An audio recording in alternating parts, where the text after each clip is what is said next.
आइए देखते हैं अपना क्वेश्चन नंबर 80। क्या कह रहे हो आपसे? The sum of fourth and eighth term of an AP is 24 and sum of the sixth and 10th term is 44। Find the first 3 terms of AP. क्या मतलब है इसका? आप पहले तो लेट करेंगे first term be, first term and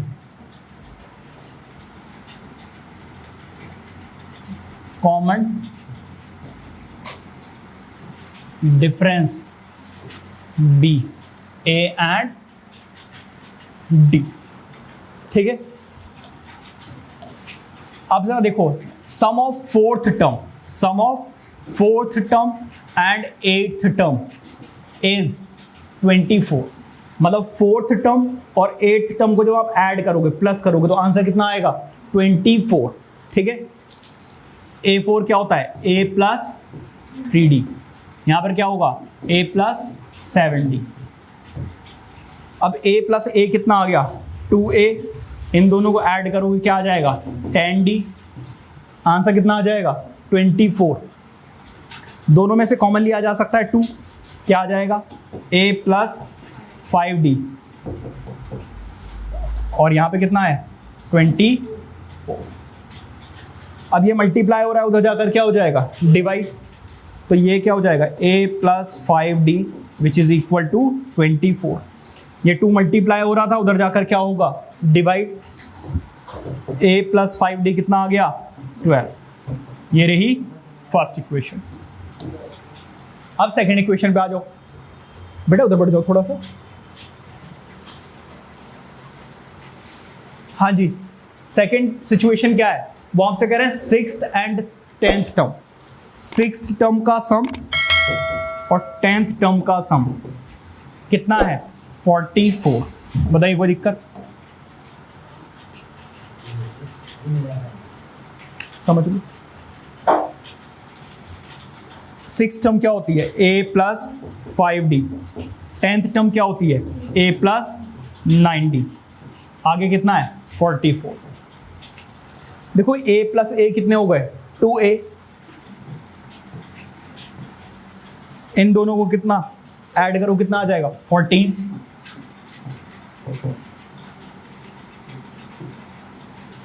ठीक है, अब 2 कॉमन ले लो यहां से, ये मल्टीप्लाई हो रहा है, उधर जाकर क्या हो जाएगा? डिवाइड। 2 कॉमन ले लिया, A प्लस 7D। ये मल्टीप्लाई हो रहा है, उधर जाकर क्या होगा? डिवाइड। आंसर कितना आ रहा है? 22। तो यहां से आ जाएगा A plus 7D is equal to 22। ठीक है, अब अगर आपको A और D मिल जाए तब आप A भी निकाल सकते हो बड़े आराम से। तो अब आप क्या करोगे? यहां पर एलिमिनेशन मेथड लगाओगे। क्या लगाओगे? एक तो इसमें और दूसरा इसमें। मैं क्या कर रहा हूं? Subtracting first equation from second. Second equation में से फर्स्ट इक्वेशन को क्या कर रहा हूं? सबट्रैक्ट कर रहा हूं। सेकंड इक्वेशन क्या है? A plus 7D। और सेकंड फर्स्ट इक्वेशन क्या है? A plus 5 which is 12। Sign कर दो चेंज। ठीक है, साइन चेंज कर दो। A से A कैंसिल आउट, ये 0 खत्म। यहां पर क्या आ जाएगा? 2D। यहां पर कितना आ जाएगा? 10। ये D 2 मल्टीप्लाई हो रहा है, उधर जाकर क्या हो जाएगा? डिवाइड। और D की वैल्यू कितनी आ जाएगी? 5। क्लियर हो रही बात या नहीं? D आ गया है, हमें क्या निकालना है? A। किस में पुट करें?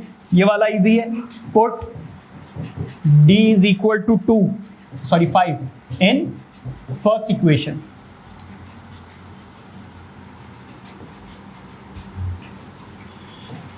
A plus 5D is equal to 12। A की वैल्यू कितनी है? A की वैल्यू, अच्छा A तो निकालना है। 5D, D की वैल्यू कितनी है बेटा? 5। D की वैल्यू कितनी है? 5। अब देखो 5 5 से कितना होता है? 25। तो आंसर कितना आ जाएगा?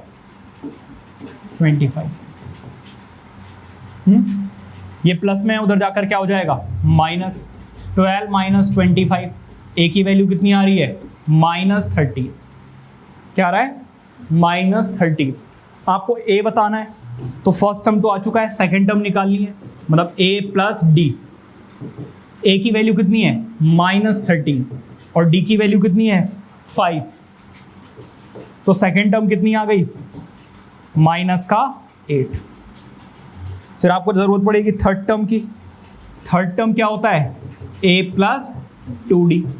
ए की value -13 plus 2 into D, D की वैल्यू कितनी है, 5। तो इसका मतलब ये है, ये हो गया 10 और ये हो गया -13।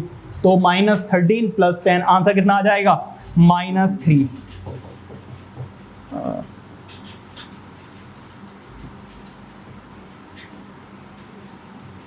ठीक है, एपी क्या होगी जरा देख लो, मैं यहां पे छोटा करके लिख देता हूं,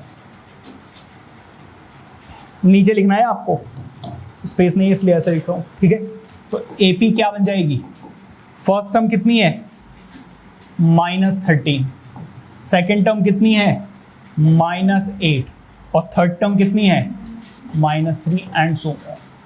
ठीक है, इस तरीके से एपी फॉर्म होगी। क्लियर हो रही बात यानी, प्लीज नोट इट डाउन।